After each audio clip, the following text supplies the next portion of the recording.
Bonsoir, mademoiselle. Bonsoir, demoiselle. Gado?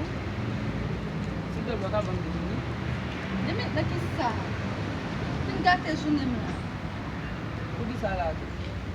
Gado, vou mercado. Quando você lava no cartão de trabalho? Oui, ok, pas de problème.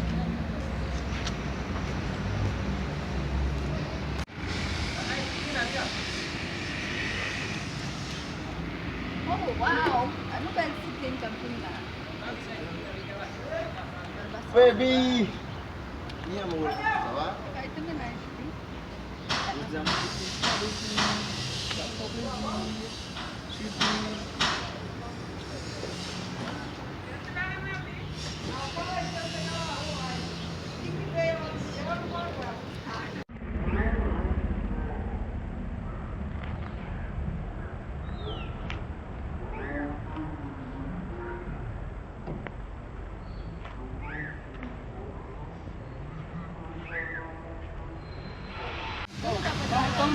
Hey, Oh, siya yung tu m'as déjà